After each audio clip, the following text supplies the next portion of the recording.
If you want to launch that idea that you've been sitting on for ages without overthinking, without procrastinating, and without constantly getting in your own way, then these are the steps you are going to follow. If you have a goal in your mind and there is no target date that you're working towards, it's just an idea. It's just a wish. I know that sounds harsh, but it's the truth of it.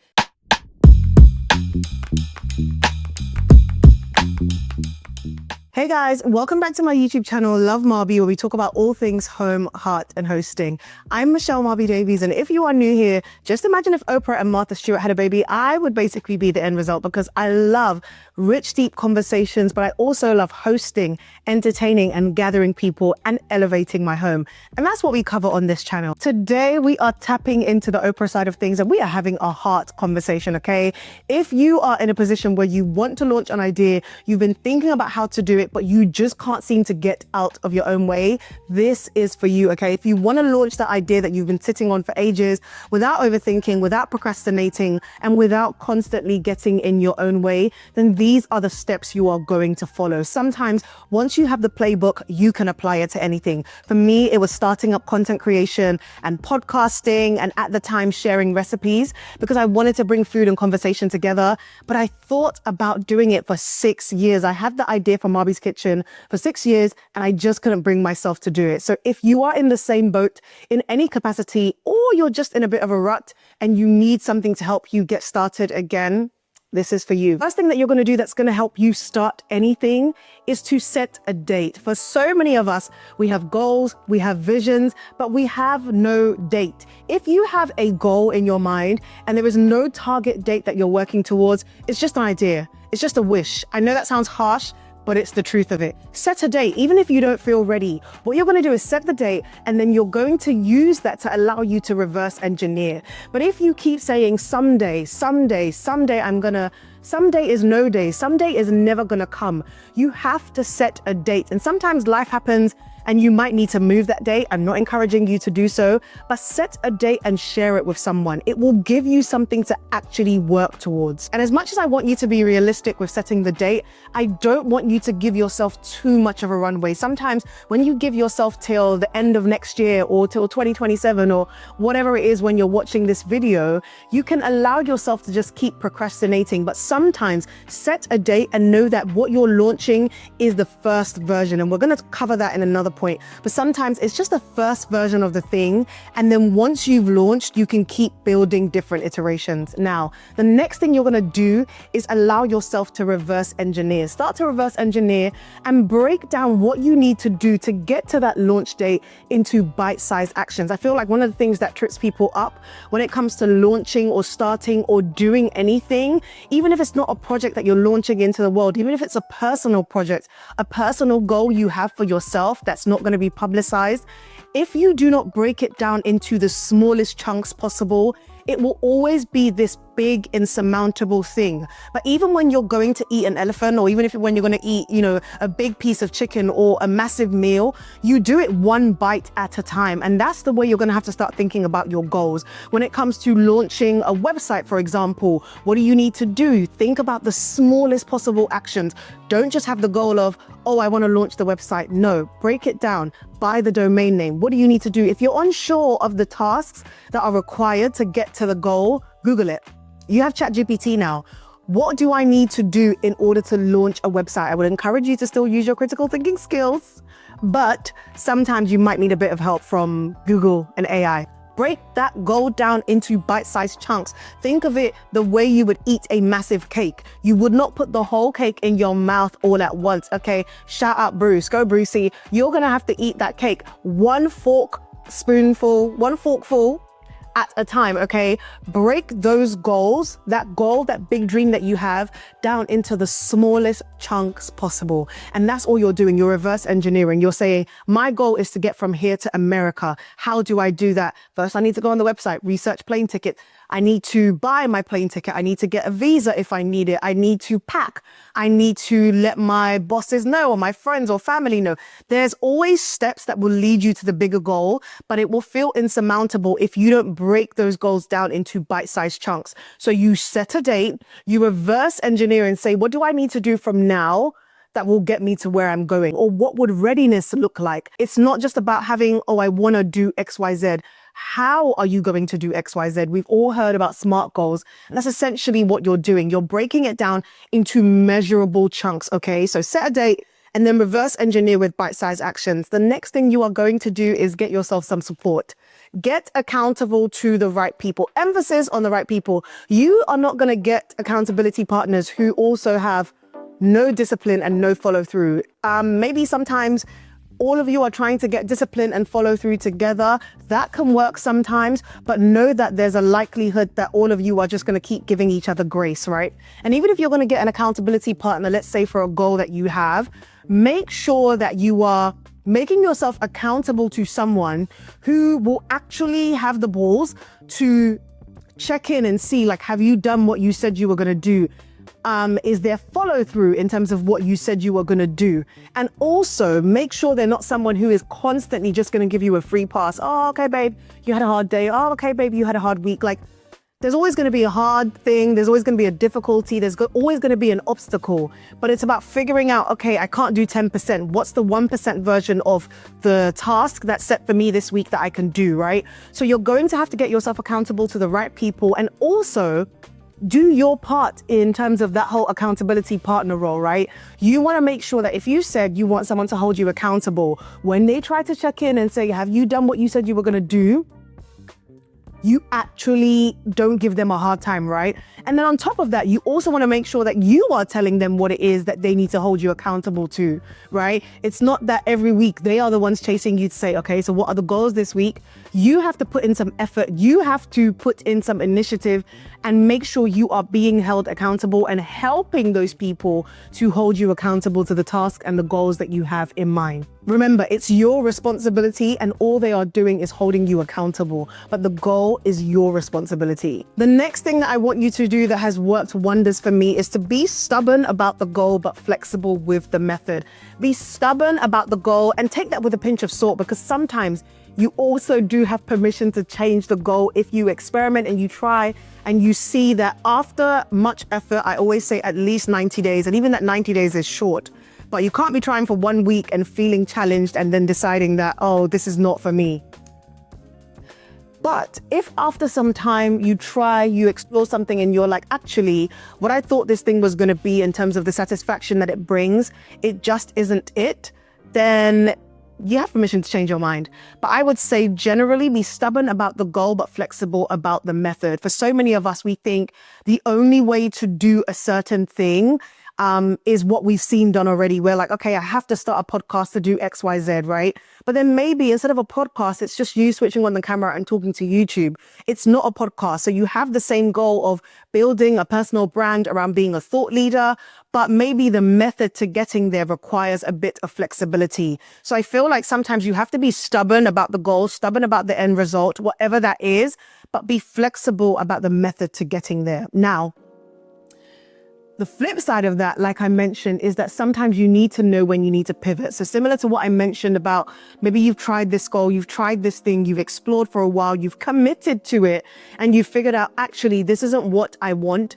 Don't be afraid to pivot. For so many of us, you are hindering your opportunities for growth and success and for thriving because you are hesitant to pivot based on what other people might think about you. Pivot when you need to, and know that no experience is wasted. For some of us, we feel like, oh, I've already invested this amount of time into handbags, so how can I pivot? For me, I used to make wedding cakes and I thought, oh my gosh, people know me and my brand when it comes to making wedding cakes. How can I pivot? What will people think of me?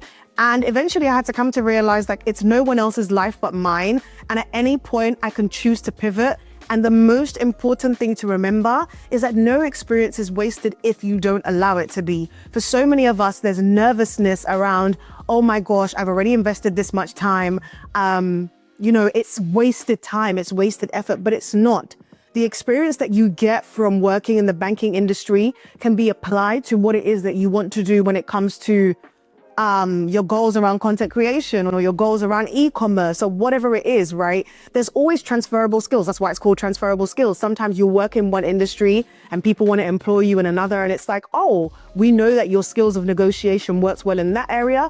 It will also work well in this area. So sometimes You need to allow yourself the grace and the room to pivot, knowing that no experience is wasted if you don't allow it to be. Next thing you need to do when it comes to your playbook for launching or maintaining anything is that you need to expect good things to take time. I feel like because of our current culture and the way convenience is embedded into our everyday lives. Like if I want to order food right now, I can order it and it will be here in 15 minutes. If I want to eat something that typically maybe in, 50 years ago, 60 years ago wouldn't be accessible to me, at the click of a finger, I can have it right there.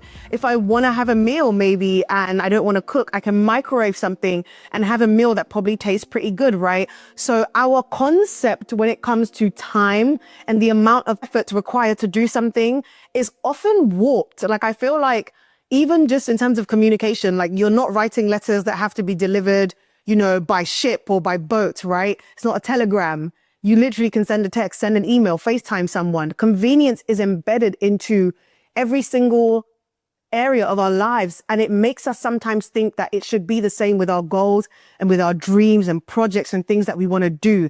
But you have to expect good things to take time. Half of the time is you being developed to be able to be the version of yourself that you need to be to withstand the success, and not even to withstand the success, but to also be worthy of that success, right? Your first few things that you do, it may not be great. That's okay. You are developing your character. You're developing your skill. You're developing what you need, the tools that you need. You're accumulating things for your toolbox to be the version of you that can withstand the success that's coming, that can withstand the very thing that you are praying for, right? Expect good things to take time and know that if it feels like something is not working, the work might not be working in terms of results, but it's working on you. It's working in you, right? That's the outlook you need to have, right? Sometimes you need to know that, it's taking me time and I'm frustrated in my first year, but next year I'm going to be a lot quicker. Some things, it's just by the time you practice and you do it more, practice doesn't make perfect. Practice makes quicker sometimes. Practice makes skilled sometimes, right? The pace that I edited videos at when I first started editing videos, or, when Instagram Reels was first a thing, is not the same pace that I edit videos now. I move at a different pace. I move at a quicker pace. And it's the same even with YouTube. I've had to learn how to pace myself for editing videos on there because it's a different ball game than Instagram, for example. But it's the same even when it comes to clients, when it comes to outreach, right? The pace that you're able to move at when you've done it for 12 weeks or for 12 months is different than the pace in your first week. Expect good things to take time, right? Whenever you see something happening quickly, always assume that that is the exception and not the rule. I know we love a success story. We love an overnight story. Even sometimes when I watch videos on Instagram and people are showing their transformation journey, they're showing their weight loss journey. There's a part of me sometimes that's like, okay, what's the hack? How did you do it quickly? But no, a lot of them will say it's taken them time. It's taken them over a year to lose that weight and maintain the weight loss, right? And sometimes even when I'm watching the videos and there's no quick transformation, I'm disappointed because I'm used to having the expectation of quick transformation. But as we know, behind every overnight success is 10 years of hard work, 10 years of pivoting, 10 years of iterations, 10 years of trying, failing, and feeling like, oh my gosh, what am I doing? Expect good things to take time, okay? The next thing that you're gonna do is think in iterations. The Uber that you see now is not the Uber that it was when it first launched. I believe Uber when it first launched was, a limo service. I'm not sure. And YouTube, I think, was a dating platform. If you read up on all these stories, which is what I love to do to kind of adjust my mindset and my expectation in terms of how things are supposed to go. If you do your research, you will see that most of what we enjoy now is just an iteration of something that was, different beforehand. Think in iterations. When you are launching something, do not apply the pressure to yourself of, oh my gosh, it needs to be perfect. It needs to be just right. I need to make it look like a certain level, or, you trying to make sure you create something initially that's 10 out of 10. No. Think in iterations. The final thing you're going to do is to show up with excellence even before you get the applause. For so many of us, we're showing up, it's cringe, and we're like, no one's clapping, no one's celebrating me. That's okay. You need to show up with excellence even without the applause, without anyone cheering you on, without anyone saying well done. Those things are nice to have, okay? They're nice to have. It's not mandatory. It's not a must. You must Learn how to show up with excellence, even when you feel like no one is watching, even when you feel like it's not paying off. For years, I would do photo shoots that I'd pay for, video shoots. I would want to show up with excellence because excellence is a value of mine. It's a core value of mine. I want to show up and do things well. Now, you have to find a balance to make sure you're not constantly aiming for perfection. Showing up with the spirit of excellence and the value of excellence is different from trying to get it perfect all the time. Do the best you can. Go above and beyond when you can. Know that if you can do something well, you're not finding the shortcut or the quickest way to do it just because you can't be bothered. Like before I recorded this video, I shot a version of it that was vertical for my Instagram, and I didn't figure out the lighting. It didn't look the way I know it could have looked. And I recorded that video for about 16 minutes, which I was going to cut down into, the final version. And I thought, oh, after I finished setting everything up and I was about to record landscape, I figured out the lighting. And I was like, do I just leave it as the version that I did already? And I'm like, no, it pays for me to go above and beyond. Yes, I spent 16 minutes recording the first version and it didn't look the way that would have been great. But now that I figured out a better way, I recorded it all over again because excellence is a core value of mine.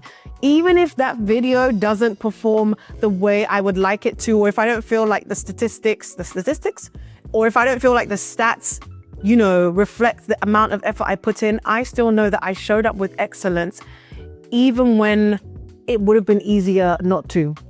You have to show up with excellence for your own sake, right? Show up with excellence so that it becomes a habit for you, even when no one is around to cheer you on or to give you a round of applause. And I did that for years with Marbie's Kitchen. And I feel like it's part of the reason why I'm able to work with some of the high caliber brands that I am able to and request or demand the amount that I get paid when I do work on campaigns. But even if those things didn't exist, as a core value of mine, it pays to show up with excellence. And it's hard sometimes when you're like, does anybody see the amount of hours I'm putting in? And it's just crickets. But honestly, it pays off. And over the years, I've just learned that I have to keep showing up in a particular way, even if it feels like it's not working out, because the work is working on me. When I do finally get called for the opportunities that I'm seeking, I spent time practicing how to speak in public. I've spent time developing and honing my skills when it comes to editing. Whatever it is, know that you showing up with excellence behind the scenes will always pay off in your favor, okay? I cannot believe it's been 7 years since I started Marbie's Kitchen as a way to honor my mum's memory and our shared love of hosting, and to bring food and conversation together and have rich, deep conversations that go beyond the surface and allow us to see that we're more alike than we are different. I'm still learning, and I'm so grateful for every single person that has subscribed, that is on the journey, that constantly leaves comments, that provides support and encouragement. It goes such a long way. I am extremely grateful. I am thankful. If you've been here since the beginning, 7 years ago, thank you for being here. Thank you for being on the journey. If you are new here, I cannot wait to continue making memories with you. And I hope you give yourself a chance to start that thing that you've been overthinking for years or for months. That seed that is in your mind, that is in your heart, that you can't let go of. I hope that you give it a chance to grow and to blossom into something beautiful. Thank you so much for watching. Make sure you subscribe if you want to stick around, and like the video and share it with someone who needs it. And if you want to lock in, let's lock in together, because these next few months, I'm trying to make some magic happen, and I hope you do too. Love, Marbie.